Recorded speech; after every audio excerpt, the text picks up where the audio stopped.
good morning, good afternoon, good evening, depending at what part of the day you're watching this episode of Data Driven Formula One. My name is Patrick Hens. Maybe you would expect also Ganna Bugrevna to be with me, as before this we discussed the seasons always jointly.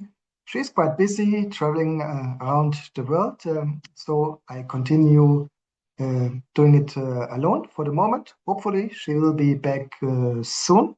Also, the design of today's slides, including photo material, is a lot thanks to her. So we hope she will be back. Nevertheless, for the moment, it's just me, and we're discussing about season 1988. As we often say, very special, very interesting season, and really true, because we had the two Alpha drivers, Ayrton Senna, Alain Prost, in the same team, McLaren. And as you imagine, there had been the first frictions between these people with the highest skills and strong characters that year in Formula One.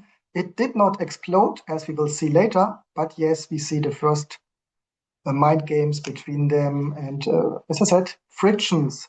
And there are also a lot of other events, some positive, some negative, which made this a really fascinating season. So again, welcome to Data Driven Formula One, season 1988.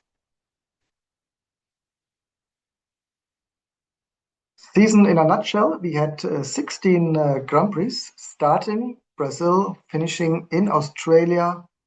Pole positions, quite clear questions, nearly all by Ayrton Senna, the man who managed to have the perfect lap when it's needed to qualify. Only twice Alain Prost, the professor, and once Gerd Berger for Ferrari. Fastest lap in the race, a little bit different picture here. Of course, we had a lot Ayrton Senna here, but quite funny. I think if I counted correctly, Alain Prost had more fastest lap than Ayrton Senna. Also, as sometimes Senna did not finish the race for whatever reason. And also we see here other names as Nigel Mansell, Gerd Berger, Michele Alboreto, and Alessandro Nannini. Winning driver was practically a question which McLaren driver would win, Ayrton Senna or Alain Prost. Only once Gerd Berger did it at the Ferrari Home Grand Prix in Monza. And of course, we will discuss this a little bit more detailed, how it came to the only non-McLaren victory or the only Ferrari victory in the 1988 season. 88 was the last season for the turbo engines for the moment, so various teams switched to the new jet aggregate or switched back to the known 1987 Cosworth motor. 3 new teams this year. We had the Scuderia Italia, which using a Dallara chassis, and looked like the Ferrari junior team with the red design, but there was no relation to the Scuderia, at least not in this year. In a later season, they would have a Ferrari engine, but 2 complete different teams, completely independent from each other. After ATS from Germany, which had been a manufacturer of wheels. We had another wheel manufacturer with the wheel team, small team, blue and yellow, and a Swiss team, Eurobrunn, also debuted this year. Besides this, Bernie Ecclestone announced the withdrawal of Brabham due to missing sponsors.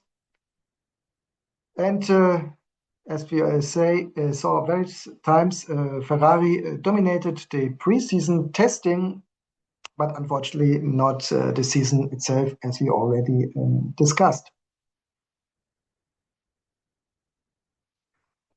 Also, something curious, we started the season, in fact, it was already in 87 the case, with 3 Enzos. Enzos is a relatively common name, at least back in the last century, and still quite common name in Italy, so it's not that surprising. But nevertheless, a three in Formula One, quite interesting. We had Enzo Ferrari, who would leave us after a long life later the year. We have Vincenzo Enzo Osella from the Osella team and Enzo Coloni from the Coloni team. So quite interesting fun fact for the not new. As said, we started in Brazil as we normally do, as the weather is much better early the year than in Europe, where we practically still have winter. And in Brazil, we have still uh, summer, or maybe not summer, but we're still in autumn, so quite good. Not too hot for Brazil and not too cold as we would see in Europe. So Brazil results number one. Alain Prost, important first victory against the team mate.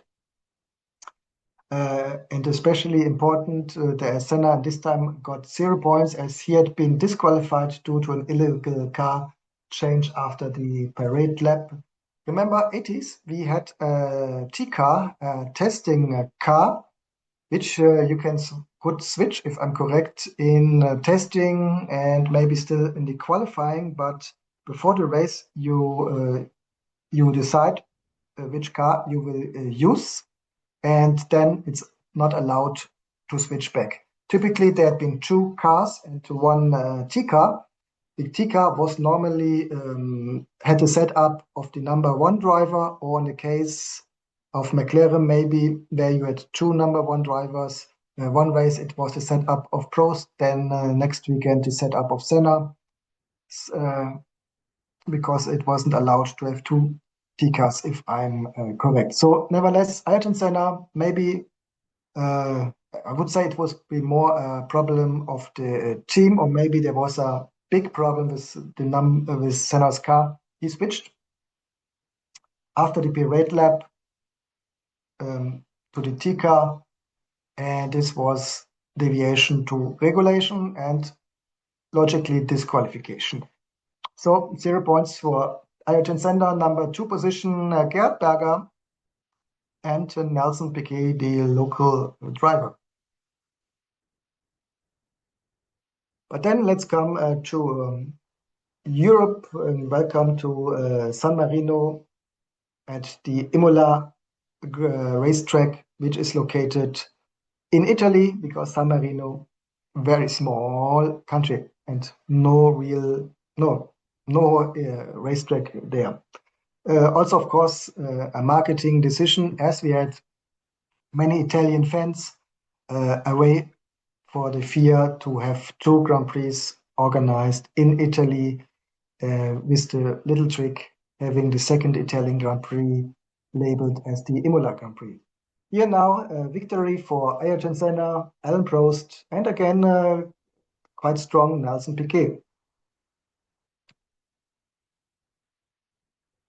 Monaco, racetrack where you see sometimes different results, because here the skills of the driver are much more important than the technical advances of the car. So here, really, the driver is the winning factor. Alain Prost won, and again, second, Gerhard Berger and Michele Alboreto, so the two Ferrari drivers on 2 and 3, very good result. Not a good result that weekend for Satoru Nakashima, as he did not qualify for the race. Remember, we had a lot of small teams, and we will see some of them later. Meaning you had the pre-qualifying where the weakest teams, the teams with the worst results from the earlier Grand Prix, had to qualify to be part of the qualification. And this time, in the qualification, also not all of the teams qualified. In opposite today it's just a question on which position. But in the 80s, the question was also, are you really strong enough to start? And then first time for Satoru Nakashima not to qualify, which is the only time until today that a Honda-powered car failed to qualify for the race. Interesting, Monaco, again, you don't see Ayrton Senna here in the results, but you see him on the photo.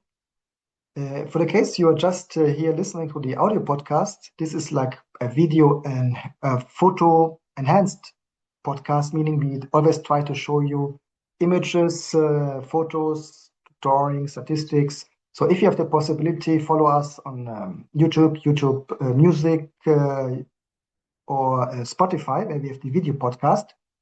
You see here, Ayrton Senna leading the Grand Prix. He was in fact leading with a big gap to the second, Alain Prost.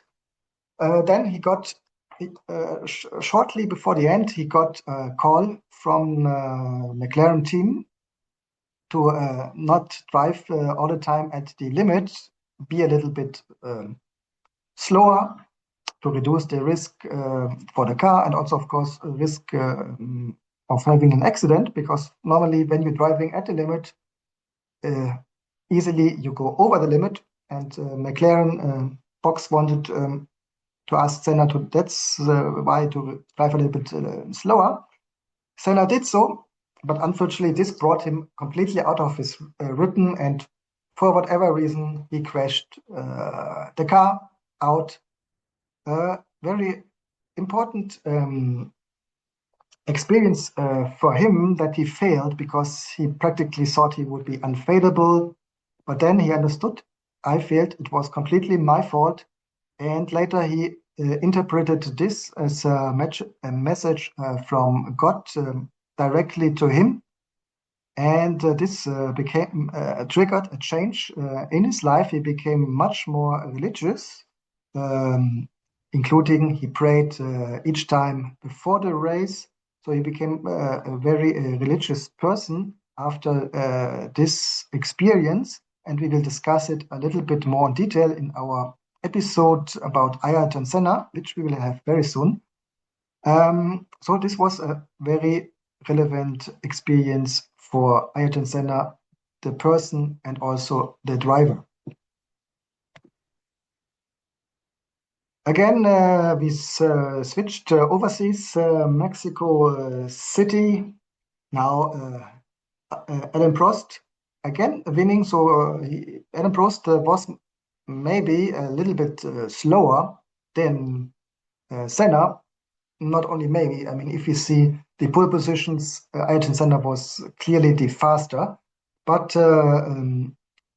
Prost had more experience and could maybe program the speed a little bit better on the distance still in that year, and this was the advantage he had over Senna in 1988. So victory, Alain Prost, Ayrton Senna, and then Gerhard Berger for Ferrari. Going north, Montreal, Canada, this time switched positions, as you see on the photo. Ayrton Senna won, Alain Prost and Thierry Boutsen. Thierry Boutsen on the Benetton, if I'm correct, in the 88 season. And sorry, let's switch back. Yes, Benetton, as you see in the green overall. Benetton this year, and we will come back to this later when we discuss the car, had been the official Ford team, as a lot of the teams had the classic Ford Cosworth, but they had a complete different Ford company engine sponsored by Ford, provided by Ford. So this had been the Ford Works team that year. Detroit, Motown, Ayrton Senna, Alain Prost, and again Thierry Boutsen. So same results as in Brazil. Returning to Europe, France, Paul Ricard. Here, home victory, Alain Prost, Ayrton Senna, and on the third position, Michele Alboreto.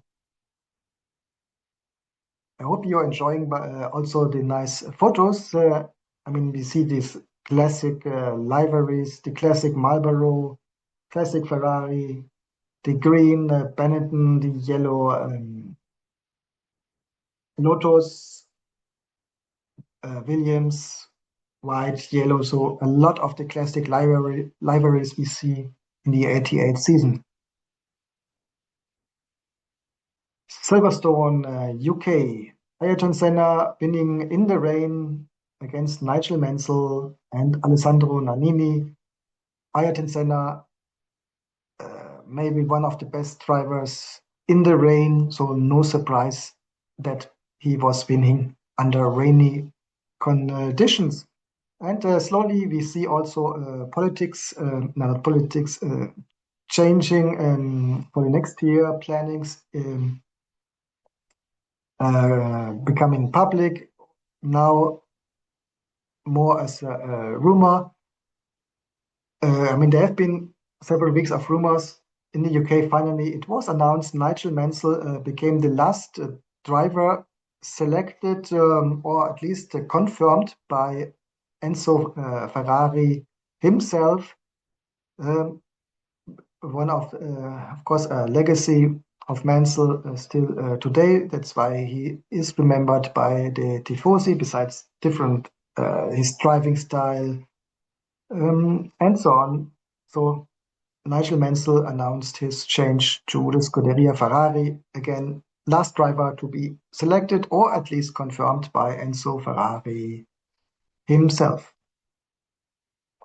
Then we're coming to Germany, Germany Hockenheimring Classic Formula One location, which unfortunately we lost over the time, and I don't think it will come back soon due to economic reasons, but also there would have been a lot of workaround necessary to make this racetrack again adapted for Formula One.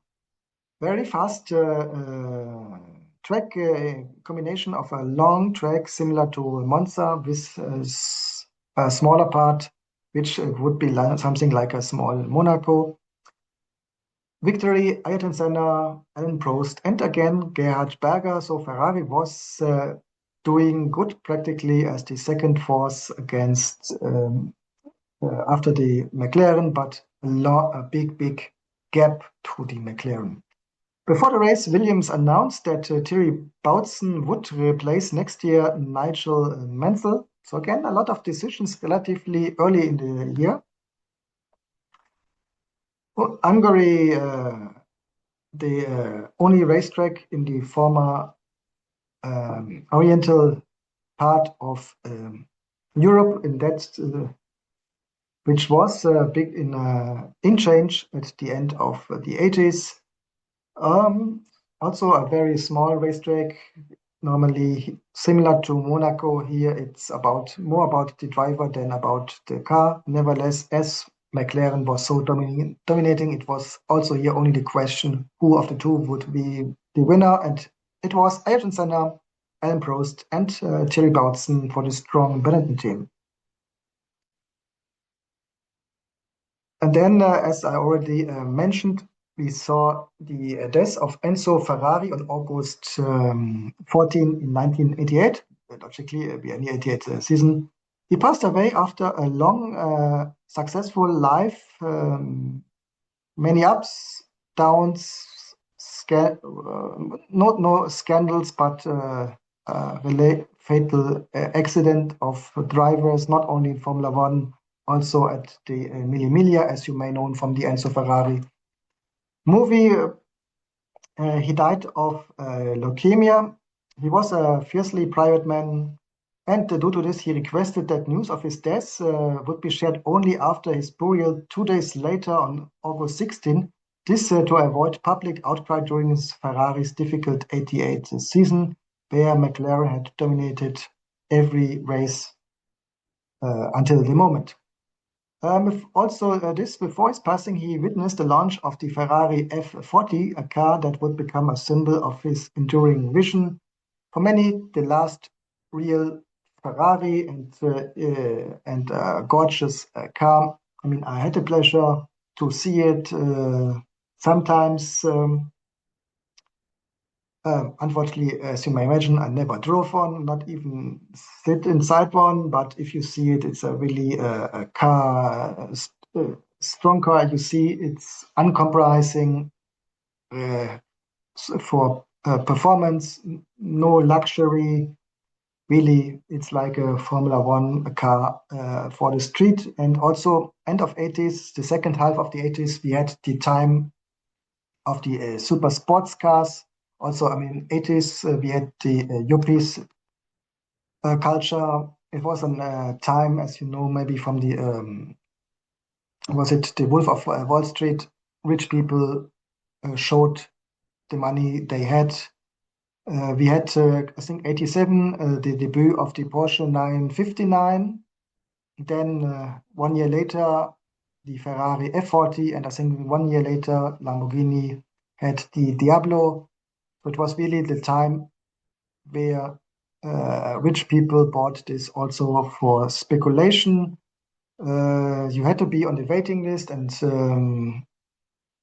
even if you would have paid 3 times more, you hadn't been able to buy such a car. And this is something which is still a Ferrari politics until today. Some people, independent how much they would pay, they are on a blacklist, meaning the company does not uh, sell you a car for various reasons, especially they think their image lifestyle does not match with the values of the Ferrari company.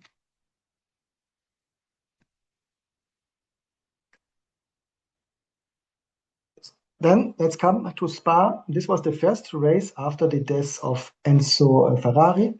Ferrari driver Michele Alboreto reached a top speed of 312 kilometers per hour in the qualifying. And due to chickenpox, Martin Brundle replaced Nigel Mansell, something which would have a relevant impact on the season, as we will discuss a little bit later. Spa, a great racetrack for all of you who had the chance to visit it, or maybe even drove over it, as it's back in the 80s and still 90s. It was a part of public Belgian roads. Victory, Ayrton Senna, Alain Prost, and we had the first podium for Ivan Capelli, and this was also the first podium for March since 1978. Then it was with Ronnie Peterson.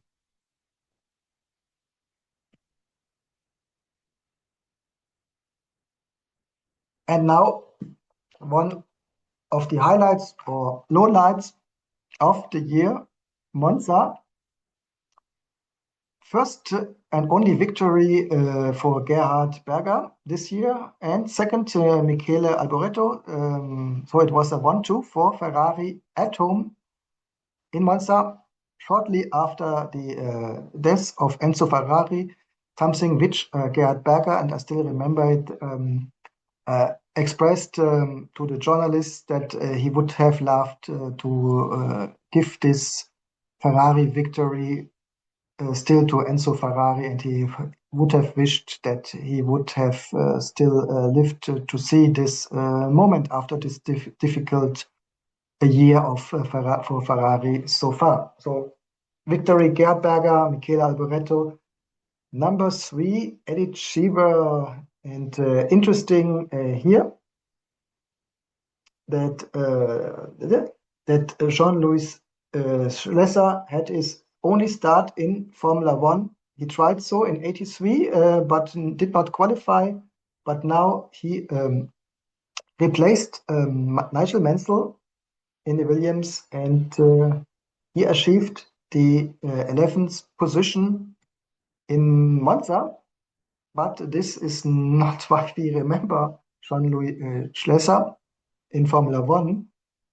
But so discuss it a little bit. When we speak about the '88 Italian Grand Prix, the atmosphere, of course, had been impacted by Enzo Ferrari's death after 90 years, very successful years. The future Ferrari driver Nigel Mansell still had been unable to start to his chickenpox sickness due to contract with Jaguar Sports Cars, where Martin Brundle was the driver. He could not replace him again as he did in the race before in Spa-Francorchamps. So another French driver, Jean-Louis Schlesser, who became the 88 World Sports Car champion. So very skilled driver, even without experience in Formula One, started for Williams. 2 laps before the end of the race, the leading Ayrton Senna tried to lap Schlesser. As I said, the McLarens had really a big gap to the rest of the team, so it was quite normal that they lapped practically the whole rest of the competitors, and especially somebody who was like on the 10th or 11th position. Senna headed to the left to pass the Frenchman on the inside of the first chicane, but Schlesser locked his brakes. As I said, here we see his missing experience in Formula One, and the Williams slid forward towards the gravel trap. Using his rallying skills, Schlesser was not only in Formula One, he was also in rally sports like Paris-Dakar. So that's why he explained he had this quite unusual behavior for a Formula One driver. So using his rallying skills, Schlesser managed to collect the car and turned left to avoid going off. Senna was not expecting this because very unusual behavior for a Formula One driver. So Senna, who had taken his normal line and had not counted on Schlesser regaining control of the car again, so was struck now in the right rear by the Williams, breaking the McLaren's rear suspension and causing the car to spin and breach itself on a curb, putting the Brazilian out of the race. So that's why Senna did not finish the race. In the analysis after it, James Hunt blamed Schlesser, which, yeah, he has a point. On the other hand, I may add here that Ayrton Senna maybe could have thought that Schlesser isn't a classical Formula One driver and would have maybe given him a little bit more space to avoid such a collision, because at the end it costs him the race. So I wouldn't blame here 100% Schlesser, and especially I would not blame him as he didn't have the experience of a Formula One driver. So for me, more a race accident. Other driver Mauricio Gugelmin analyzed. I think he felt that Schlesser, Ayrton Senna, felt that Schlesser would go straight off, and in that situation you have to keep going. It's a difficult situation, but I don't think Ayrton took this. On the other hand, as I mentioned, Senna did not consider the possibility that Schlesser could come back on the track, which from a resilience team, business continuity management, you always should have plan A, B, C, and this time Senna just had the plan A, where Schlesser would not return on the track, and yeah, it happened differently. Peter Waugh from Lotus commented that Prost, knowing that he would not finish the race due to engine problems, used too much fuel and hoped to tempt Senna doing the same, also being unable to finish the Grand Prix. So here we see a little bit the mind games. Alain Prost, no, he would not finish the race, so he practically had been pushing Senna to go over the limit and maybe make an error, which maybe happened. So maybe Prost pushing Senna also led to the fact that Senna took again a little bit too much risk here with the situation with Schlesser, and not just slowed down. And another factor which maybe had been relevant, maybe not. I mean, it's great for discussion now, like nearly 40 years later. We never know. But again, that's why we're doing this podcast. We are still passionate about these topics. But let's carry on. Portugal, Estoril, Alain Prost, Ivan Capelli again, and Thierry Boutsen on the positions 1, 2, 3. Staying nearby, we go to Jerez. Again, Alain Prost and no Ayrton Senna in the first 3 positions. But Nigel Mansell Finally, a good result for the Williams team. Alessandro Nannini for Benetton, 1, 2, 3 in Spain at the Jerez Grand Prix. Then Japan, a country where Senna always had a very special relationship with. Why? Again, we will have very soon an episode about Ayrton Senna where we will speak also about that topic. So here, first position, Ayrton Senna, Alain Prost, and Thierry Boutsen. With this result, Ayrton Senna ensured the championship title. Last race, final, Adelaide, Alain Prost, Ayrton Senna. On the photo, you see the harmony in the McLaren team or something what, of course, the McLaren team wants to show as, yeah, you know it, they not have been the best friends, at least in their active time. It changed after Prost retired.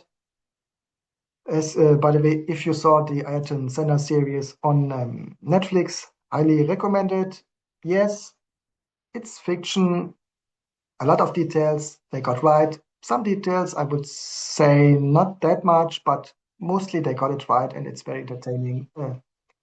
And of course, you may imagine the relation Senna Prost had been a big part of the series.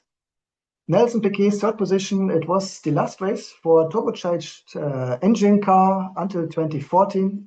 There we had a start in Australia, so it ended in Australia, it restarted in Australia. And we had the first appearance of a Larus Lola, even though it did not qualify. Okay, with this, have a look on the car. First, Constructor Championship. No surprise here. Big gap between McLaren and Honda, 199 points. Before the second, Ferrari, 65 points. And then Benetton Ford, 39 points. Next position, Lotus, Honda, Aeros, Megatron, March, Judd, Williams, Judd, Tyrrell Ford, Real Ford, Minardi Ford. A lot of small teams with 0 points. Loda Ford, Dallara Ford. Dallara Ford is the Scuderia Italia car. AGS Ford, Coloni Ford, IG, Judd, Osella, Eurobrun, Ford, and Zakspeed.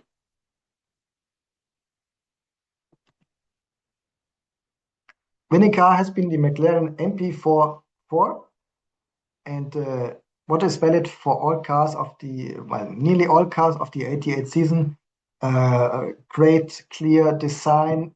I mean, for many, maybe the most beautiful time of Formula One cars.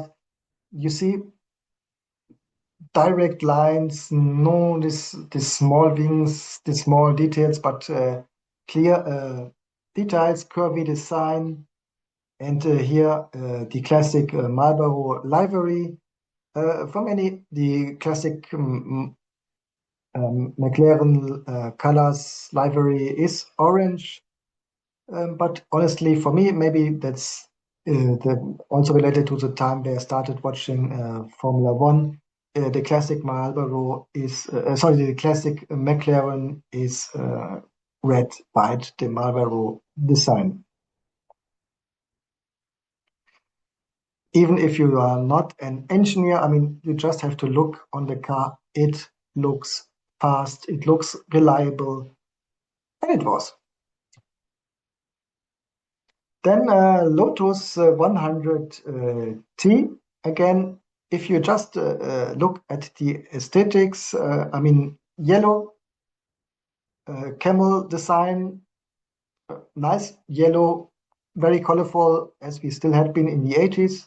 For me personally, camel, I always think about the commercials, especially in the movie theaters, where I had been more related Jeep or Land Rovers in this case, something similar to Indiana Jones.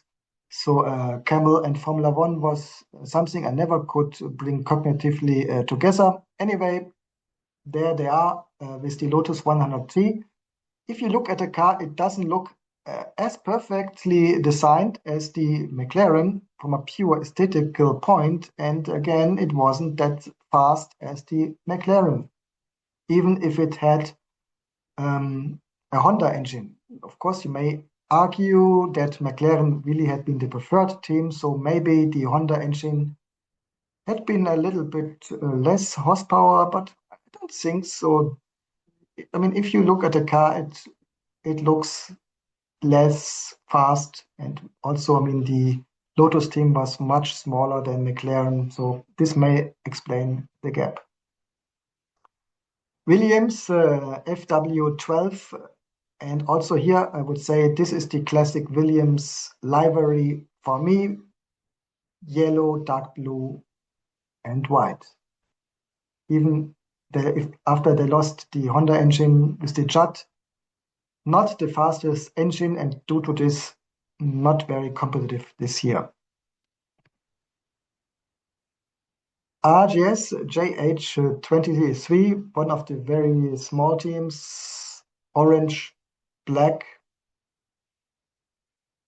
Arrows, the A10B Megatron.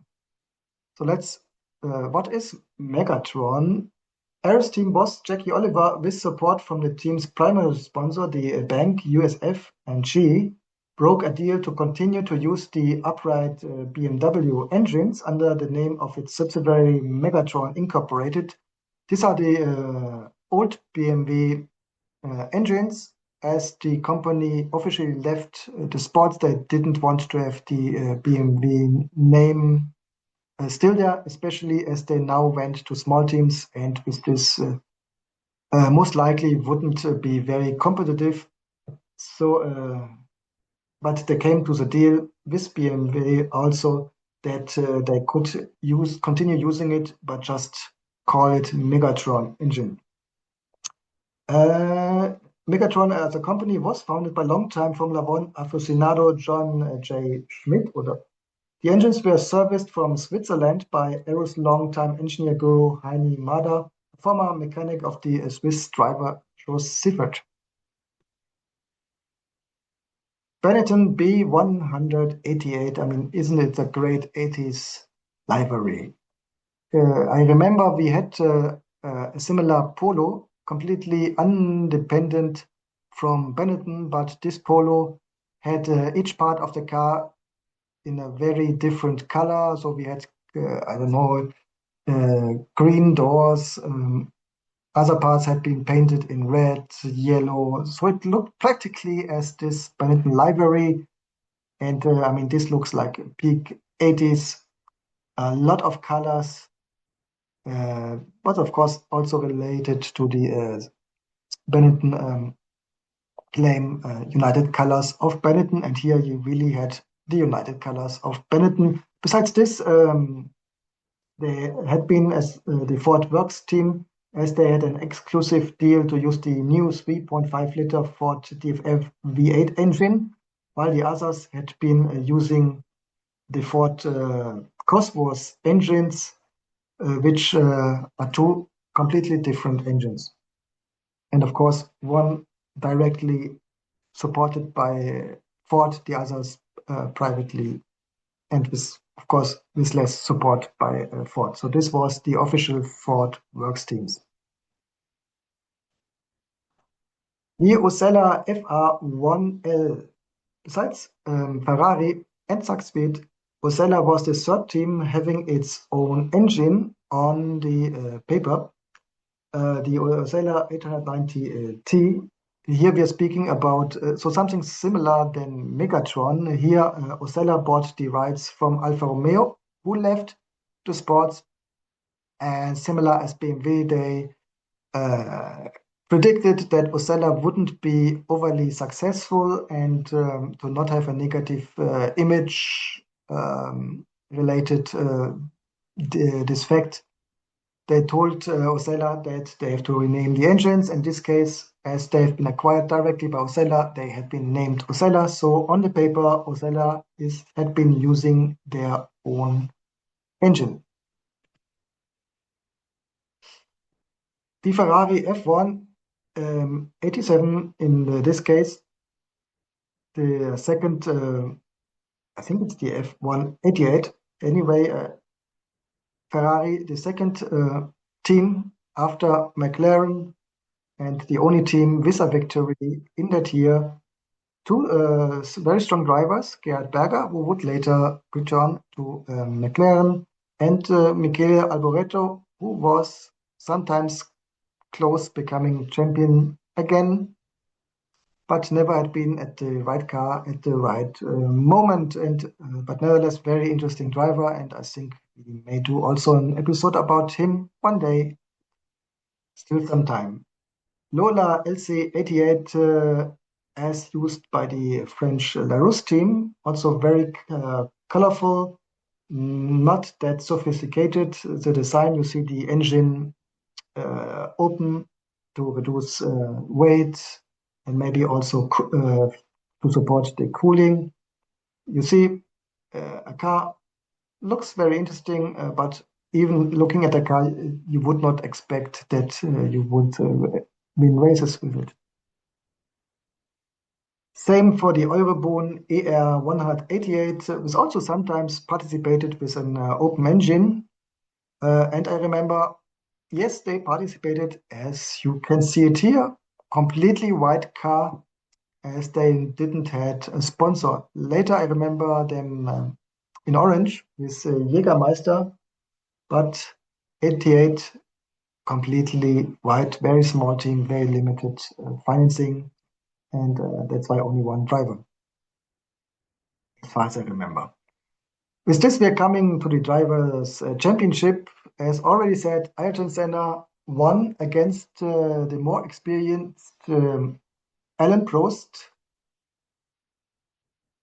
First frictions in the team, but this would explode in later years. As you know, Gerhard Berger, also he won against the more experienced Michele Alboreto on the third position.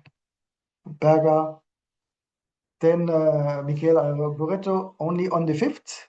Sometimes he had more technical problems. Then Berger. Number four, the Belgian Thierry Boutsen, a very successful, very fast driver.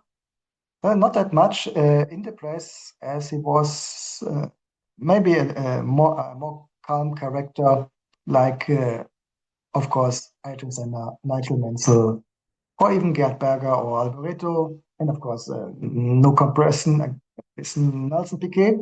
Also, very strong character. We discuss it in the special episode about Nelson Piquet, who became number six in the age of 36.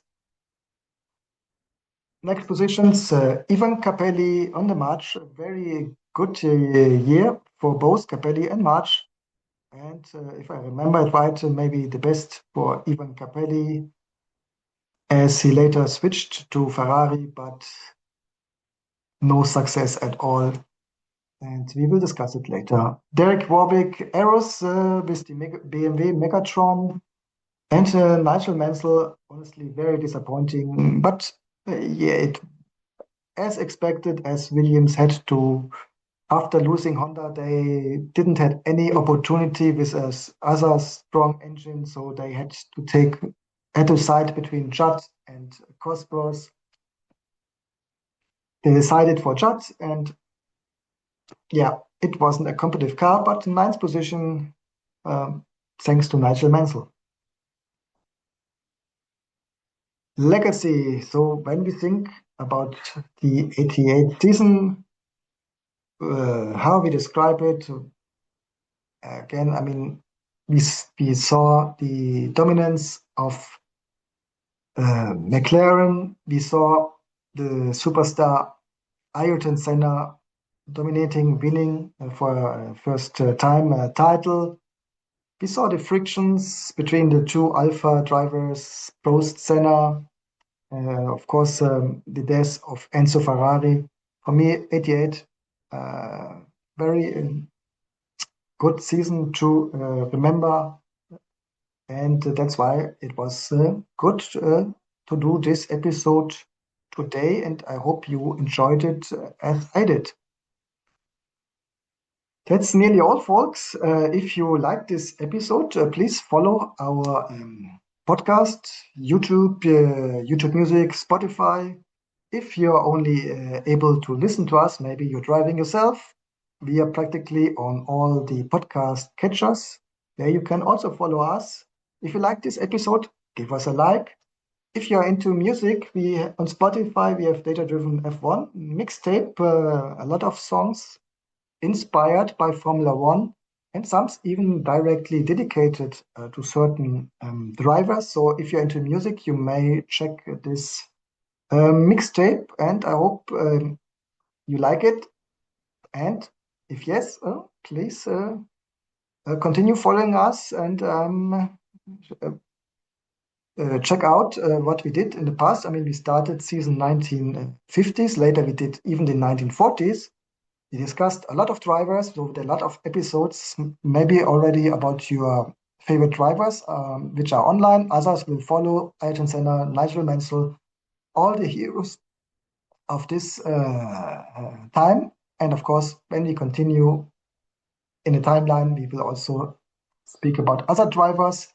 So hope you enjoyed it and see you next time. Bye bye.